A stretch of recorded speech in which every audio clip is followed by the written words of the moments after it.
की 2 बूंदों से 7 सागर हारे हैं जब मेहंदी वाले हाथों ने मंगलसूत्र उतारे हैं। जी हाँ, कुछ ऐसा ही मंजर था 14 फरवरी 2019 को जब सीआरपीएफ के 45 जवानों ने अपने प्राणों की आहुति दे दी थी। उस दिन तिरंगा पहनाने से ज्यादा कफन के लिए इस्तेमाल हो रहा था।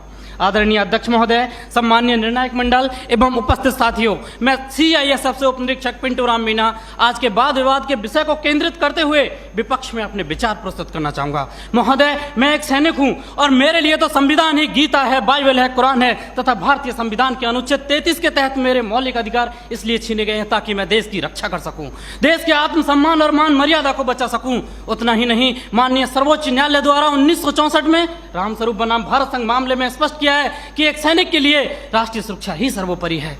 जबकि महोदय, आज हमारे देश में खौफनाक मंजर को देखकर यहाँ की जनमानस मौत से मोहब्बत और जिंदगी से नफरत करने लगी है, क्योंकि अपराध के मुकाबले कानून बौना नजर आने लगा है और ये मानव अधिकार तो अपराधियों के हित में तन जाते हैं, इसीलिए तो रोज भेड़िए साक्षात छाती पर चढ़ जाते हैं। अध्यक्ष महोदय, राष्ट्रीय सुरक्षा के लिए लड़ी गई लड़ाई कोई क्रिकेट का मैच नहीं जो आज हार गए तो कल जीत जाएंगे। ये वो जंग है जो आज नहीं जीती गई तो कल देश को वीरान कर देगी, इसीलिए इसको जीतना बहुत जरूरी है। और हम रोज जीतते हैं तभी तो पंजाब की तर्ज पर जम्मू कश्मीर और उत्तर पूर्वी राज्य भारत के नक्शे में है, नहीं तो युद्ध विराम संधि, शिमला समझौता और ताशकंद जैसे कई समझौते रोज जम्मू कश्मीर की घाटियों में बेआबरू होते हैं। महोदय, राष्ट्रीय सुरक्षा का मतलब यह नहीं कि नक्सली आतंकी हमलों में जवाबी कार्रवाई न करें। राष्ट्रीय सुरक्षा का मतलब आतंकवाद, नक्सलवाद, उग्रवाद को खत्म कर देश के कोने कोने में शांति स्थापित करना है। और अगर शांति स्थापित करना है तो आतंकवाद और नक्सलवाद को पोषित करने वाले तथा उन्हें हथियार मुहैया कराने वाले राष्ट्रों पर प्रतिबंध लगाने की जरूरत है। जरूरत है न्यायिक प्रक्रिया को सुधारने की, टेरर फंडिंग और साइबर क्राइम को रोकने की। आज जरूरत है राजनीतिक इच्छा शक्ति की। महान राजनीतिक चाणक्य ने भी कहा कि कोई भी नियम राष्ट्र और राष्ट्रहित से बड़ा नहीं होता, किंचित ऐसा है तो उसे तत्काल बदल देना चाहिए। महोदय, आज के दौर में आक्रामक रवैया अपनाने वाले आतंकवाद, नक्सलवाद, उग्रवाद से लोहा लेना किसी युद्ध से कम नहीं और किसी युद्ध को जीतने के लिए पहल करने की आवश्यकता होती है। जबकि युद्ध जैसी अत्यंत निर्णायक पलों में एक जवान अपनी नौकरी की वजह से उतना ही कर पाता है कि सांप मरे या ना मरे, लेकिन लाठी नहीं टूटनी चाहिए, क्योंकि उसको डर सता रहा होता है कि जलील किया जाएगा उसे मानव अधिकारों की भरी सभा के अंदर। उसे डर सता रहा होता है कि ना तो कानून छोड़ेगा और ना ही तिल का ताड़ बनाने वाली मीडिया की पैनी नजरें छोड़ेंगी, जिसका ज्वलंत उदाहरण पहले कश्मीर में जवानों के सिर कटवाए तब जाके सर्जिकल स्ट्राइक किया। 20 भारतीय सैनिकों ने गोली खाई तब म्यांमार में घुसकर ऑपरेशन ऑल आउट किया था। 45 जवानों ने शहादत दी तब बालाकोट एयर स्ट्राइक की। काश ये एयर स्ट्राइक, सर्जिकल स्ट्राइक और ऑपरेशन ऑल आउट पहले ही हो गए होते तो एक पत्नी का सुहाग, एक बुढ़े माँ बाप की बुढ़ापे की लाठी, एक बहन की राखी और एक बच्चे का भविष्य अंधकार में नहीं होता। महोदय, डॉक्टर भी कैंसर का इलाज करता है तो संक्रमित कोशिका को काट कर फेंक देता है ताकि वो नासूर ना बने, और आज हमारे देश में आतंकवाद, नक्सलवाद और उग्रवाद तो उससे भी गंभीर समस्या बने हुए। ये 1 नहीं, 2 नहीं, 3 नहीं, हजारों निर्दोष लोगों की जान ले लेते हैं। महोदय, मेरे विपक्षी साथी किन दरिंदों के लिए मानव अधिकारों की दुआई दे रहे हैं?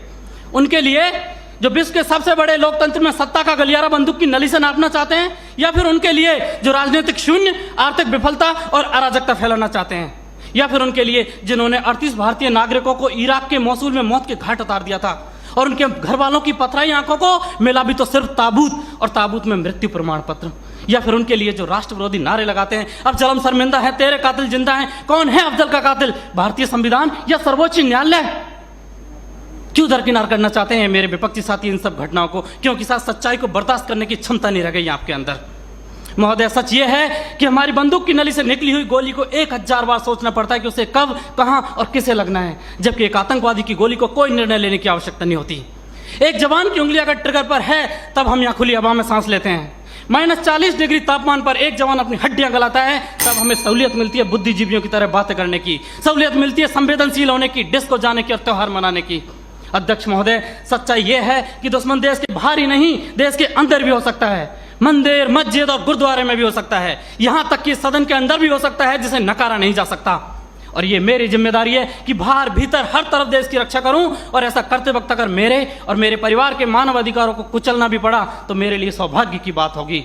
अंत में फैसला माननीय निर्णायक मंडल के ऊपर छोड़ते हुए भूतपूर्व प्रधानमंत्री श्री अटल बिहारी वाजपेयी जी की चंद पंक्तियों के साथ मेरी वाणी को विराम देना चाहूंगा कि ये बंधन की भूमि है, अभिनंदन की भूमि है, ये तर्पण की भूमि है, ये अर्पण की भूमि है, इसका कंकर कंकर शंकर है, इसका बिंदु बिंदु गंगा जल है। हम जिएंगे तो इसके लिए, मरेंगे तो इसके लिए, और मरने के बाद गंगा में बहती हुई हमारी अस्थियों से कोई कान लगाकर सुनेगा तो सिर्फ एक ही आवाज आएगी, भारत माता की जय। मैं इंस्पेक्टर जीडी राजप्रकाश मिश्रा, भारत तिब्बत सीमा पुलिस बल की तरफ से आज के वाद विवाद प्रतियोगिता का विषय मानव अधिकारों का अनुपालन करते हुए देश में आतंकवाद और उग्रवाद से प्रभावी तरीके से निपटा जा सकता है कि विपक्ष में अपना विचार रखना चाहूंगा। महोदय, बात चाहे सीमा सुरक्षा की हो या देश की आंतरिक सुरक्षा की हो, हमारे सुरक्षा बल अपने कर्तव्यों का निर्वहन काफी अच्छे तरीके से कर रहे हैं, परंतु कभी कभी हालात और परिस्थितियां इतनी खराब हो जाती है जब हमें राष्ट्र सुरक्षा में या आत्मरक्षा में कठोर कदम उठाने पड़ते हैं। जब हमारा सामना इन उग्रवादियों और आतंकवादियों से होता है तो ये हमारा स्वागत किसी फूलों के हार से नहीं, बल्कि हमारा स्वागत करते हैं गोलियों की बौछार से और अत्याधुनिक हथियारों से। और उस समय जब गोली कान के 2 इंच दूरी से गुजरती है तो वो जिंदगी और मौत के बीच एक फासला पैदा करती है। और इन परिस्थितियों में भी एक सिपाही के पास 1 सेकंड से भी कम का समय होता है ये फैसला लेने के लिए कि वो क्या करे और क्या ना करे। जबकि आज हमारे देश में एक न्यायपालिका को भी एक फैसला लेने में कई दशक लग जाते हैं। आसान नहीं होता फौजी कहलाना, आसान नहीं होता फौजी कहलाना। जज्बातों को पिघलाकर रगों में लोहा भरना पड़ता है। जम्मू कश्मीर में हमारे 5,500 से अधिक जवान शहादत को प्राप्त हो चुके हैं, तो वही नक्सल प्रभावित क्षेत्रों में 3,000 से अधिक जवान शहादत को प्राप्त हो चुके हैं। हमें सीख लेनी चाहिए श्रीलंका सरकार से, जिन्होंने अपनी सेना को खुली छूट दी और लिट्टे जैसे आतंकवादी संगठन पर उन्होंने काबू पाया। तो हमें सीख लेनी चाहिए अमेरिका सरकार से भी, जिन्होंने अफगानिस्तान, इराक और सीरिया जैसे देश में भी आतंकवाद को खत्म करने की एक पहल की और उन्हें काफी हद तक सफलता भी मिली। जबकि हमारे देश में एक अधिकारी द्वारा जब एक पत्थरबाज को गाड़ी से बांधकर अपनी टीम को सुरक्षित बचाया जाता है तो लोग उस पत्थरबाज के मानवाधिकार की हनन की बात करते हैं। तो मैं आपको बताना चाहता हूं, अगर 10 व्यक्तियों की जान को बचाने के लिए एक व्यक्ति के मानवाधिकार का हनन कुछ समय के लिए हो भी जाए तो ये किसी भी सैद्धांतिक धरातल पर गलत नहीं है। आज लोहे का स्वाद लोहार से नहीं बल्कि उस घोड़े से पूछना चाहिए जिसके मुंह में लगाम लगी होती है। 1958 में हमारे देश में अस्फा जैसे कठोर कानून लाए गए और पूर्वोत्तर के राज्यों में जहां पर उग्रवाद अपनी चरम सीमा पर था उसे खत्म करने के लिए वहां लागू किया गया। और उसकी सफलता को देखते हुए 1990 में इसे जम्मू कश्मीर में भी लागू किया गया, जो आज भी आतंकवाद का कमर तोड़ने का काम कर रहा है और इसे हटाने के लिए अलगाववादी नेता अपना राग अलापे रहते हैं। तो पंजाब क्षेत्र में भी जब आतंकवाद अपनी चरम सीमा पर था तो हमारे सुरक्षा बलों द्वारा और सरकार द्वारा कठोर कदम उठाए गए और वहां से भी आतंकवाद को जड़ से खत्म किया गया। हमारे महान अर्थशास्त्री चाणक्य ने भी कहा है कि अगर राष्ट्र की सुरक्षा के लिए हमें साम दाम दंड भेद की नीति अपनानी पड़े तो उसे अपनानी चाहिए। और महाभारत में भी जब अर्जुन ने अपने सगे संबंधियों को सामने देखते हुए शस्त्र को नीचे कर दिया था तो भगवान श्री कृष्ण ने उन्हें प्रेरित करते हुए कहा था कि हे पार्थ, अपना शस्त्र उठाओ और कर्म करो। आज मानवाधिकार की बेड़ियों में बंधे होने के कारण हमारे सुरक्षा बलों को आतंकवाद और उग्रवाद से निपटने में काफी परेशानियों का सामना करना पड़ता है और इसका फायदा हमारा पड़ोसी मुल्क मानव अधिकार को एक हथियार की तरह इस्तेमाल करके करता है, जिससे हमारे जवानों का मनोबल टूटता है। आज हमारे देश में कुछ क्षेत्र ऐसे भी हैं, अगर वहां पे कठोरता से कदम ना उठाए जाएं तो उस क्षेत्र को हमारे देश से अलग होते समय नहीं लगेगा। आज हमारे देश में निष्कर्ष स्वरूप में यह कहना चाहूंगा कि हमें हमारे सुरक्षा बल मानव मूल्यों को ध्यान में रखते हुए अपने कर्तव्य का निर्वहन काफी अच्छे तरीके से कर रहे हैं, परंतु कभी कभी हालात और परिस्थितियां इतनी खराब होती है कि हमें कठोरता से काम करने पड़ते हैं। जबकि हमारे मानव मूल्यों को ध्यान में रखते हुए हमारे सुरक्षा बल हमारे देश में समय समय पर आने वाले प्राकृतिक आपदा के समय काफी अच्छा काम करते हैं और सीमावर्ती इलाकों में भी सिविक एक्शन प्रोग्राम और बॉर्डर एरिया डेवलपमेंट जैसे प्रोग्राम चलाकर लोगों के मानव मूल्यों को बढ़ाते हैं।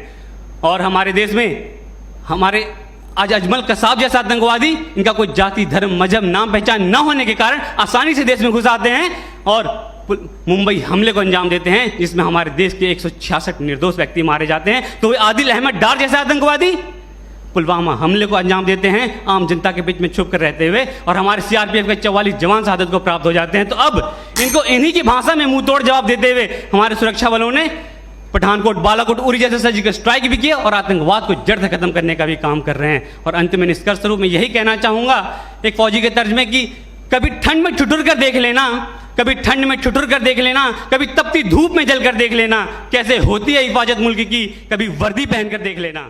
जय हिंद, जय भारत।